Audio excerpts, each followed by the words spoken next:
So what's up mga ka-adventure? Grabe, lakas ng ulan. Kung galat pa uwi na, saka pa bumuhos ng ulan. Hindi pa pinauwi. Hindi pa tayo pinauwi bago bumagsak yung ulan. Grabe naman.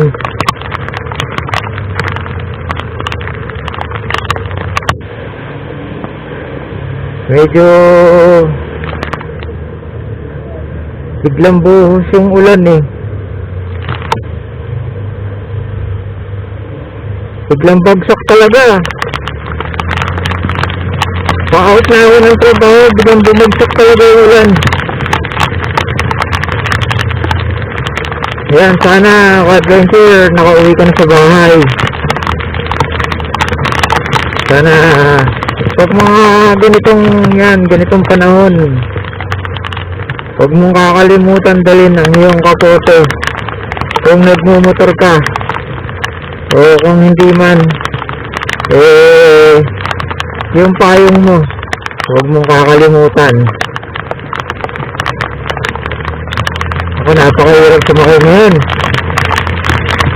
Yung mga kasamahan ko sa trabaho na hindi nakamotor, nandun, naghihintay pa sila sa isang gilid. Sana makauwi sila ng maayos. So medyo mahirap ang sasakyan kapag ganitong umuulan. Ayan, taas na ng tubig oh. So grabe.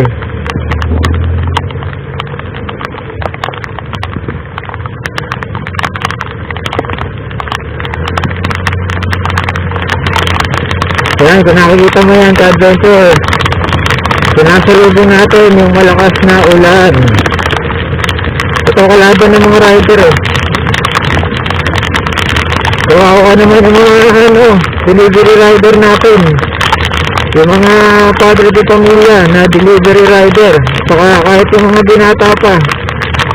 Yan, pagka mga ganitong panahon yung iba hindi pa umuwi kasi nagdi-deliver pa. Sana makauwi kayo ng matiwasay. At ingatan mo lang yung pagka-drive.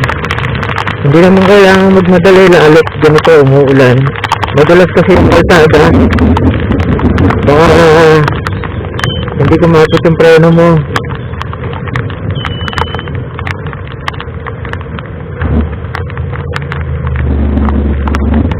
Ayan, hindi naka-hazard pa pala ako. Yung hazard yung signal light nitong si Roadshop hindi na bumabalik eh. Honda Click 125 nga pala to.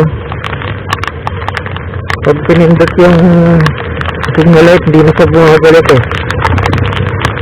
Baka kulang na sa linis o dumi na siguro. So yan, pagka mga ganitong umuulan, mga takbong 30 lang tayo. 40, yan, 40, mabilis na ngayon 40 kapag umuulan. Mabilis ang kalsada eh. Saka matubig, yan pagka dumadaan kayo sa baha, di ba parang nawawal, nababawasan yung control niya sa manibela. Kasi yung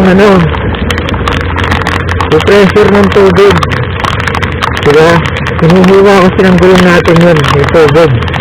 Kaya parang nawawalan tayo ng parang nawawalan tayo ng konting control. Pero kaya nga dapat magbabagal lang kayo, diba? Huwag siya nang habilin yung ulan. Yung iba kasing rider, kapag umuulan na ganito, lalong nagmamadali, diba? Delikado yun. Hindi lang sa sarili mo, delikado din sa mga nakakasabay mo sa kalsada. Kaya tanggalin natin yung ganung ugali, diba, sa ating mga rider.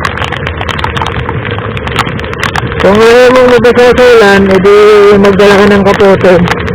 O kaya magpatula ka na lang muna. Kesa magmamadali ka sa pag-drive, diba? Kasi masasakripisyo yung buhay mo at saka yung buhay ng mga nakakasabay mo sa kalsada. So yan, update ko nga pala kayo dito sa Valenzuela City. Itong kagawa ng MacArthur ay so yan o, siguro pininahan tayo.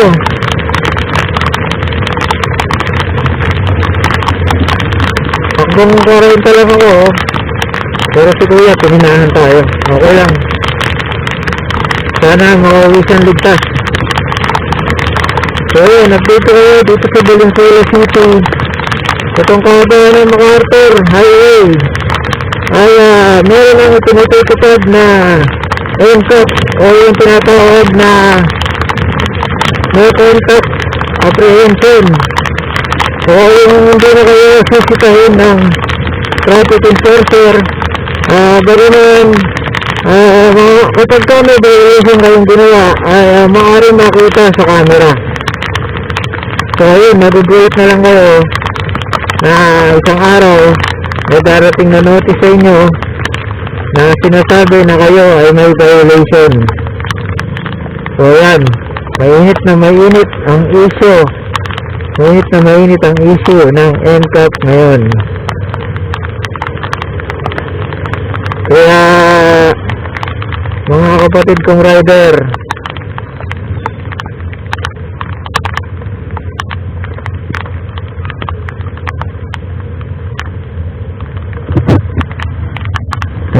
mga kapatid kong rider, mag-ingat kayo. Kaya na natin yung pagiging kamote. Kasi napakarami ng syudad ngayon nagpapatupad ng NCAP. So yun, no contact apprehension. So mas mahal ang magiging sinul kapag camera ang nakahuli sa'yo kaysa kapag nahuli ka ng enforcer.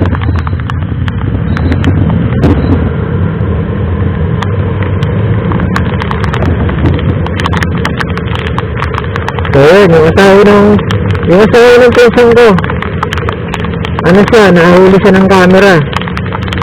Yun, libo-libo yung babayaran niya. Kasi yung violation niya nagsimula pa daw nung kalimutan ko, March yata. Yun, nagsimula pa ng March yung violation niya. At least na dumating yung notice. So yun, meron naman paraan para malaman ninyo kung meron kayong violation. Kung gusto ninyo i-click, meron mga website na pwedeng tignan. So ilalagay ko na lang yung link yan sa description para kung sakali yung gusto nyo i-check yung inyong mga plate number, ma-check ko kung meron ako yung violation na hindi mo pa nalalaman na nahuli na pala kayo. So yan, pwede nyo i-check yung plate number kung meron ako yung plate number. Kung wala, pwede nyo i-check yung MB-file number. Basta magbilang talaga ng space, tapos pwede mo yung mga number kasama mo kahit yung mga zero na nasa gitna yung nanginong MB-file. So maticheck mo dyan kung meron kayong violation para updated kayo lagi, di ba? Para hindi kayo magugulat na meron pala kayong violation at hindi nyo alam.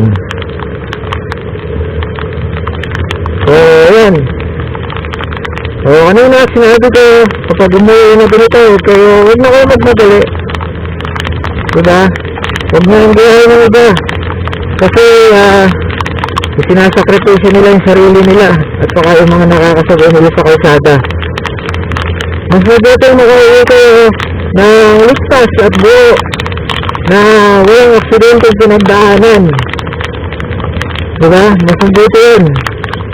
Lagi nyo isipin na meron kayong pamilyang uuwian, diba? So mga naghihintay sa inyo sa bahay, kung hindi nataman kayo, yung nanay at tatay ninyo naghihintay yan sa bahay. So huwag kayong masyado maging matusok. Ito yung ito yung rat-rat ng rat-rat yan sa throttle ng inyong mga motor. So maging maingat tayo dahil mag-iisa lang ang buhay natin ka-adventure, isa lang yan. At hindi yan mapapalitan. Hindi ko mapapalitan ng kahit na sino bilang isang ama ng tahanan. At hindi ka mapapalitan ng kahit sino bilang isang anak. Kaya ka-adventure, maging maingat ka lagi sa pagmamanaw mo. Diba? So lagi mong isipin na kapag sumampa ka sa motorsiklo, kaya talaga naman yung isang paa mo nakalusong na sa hukay. Kaya kailangan mo mag-ingat sa adventure. Diba? So yan, lagi ko kayong ipagdadasal na maging ligtas kayo palagi. At sana ipagdasal nyo rin ako para maging ligtas din. So yan. So kung hindi ka lang upload ito ka-adventure, konting lang sa experience at information tungkol sa ating pagdadrive. So mag-ingat ka lagi ka-adventure, maging ligtas ka sa kalsada, at lagi mo tatandaan, maging mabuti ka, gawin mo ang tama kahit wala nakakakita. Okay ka-adventure, stay safe and peace out.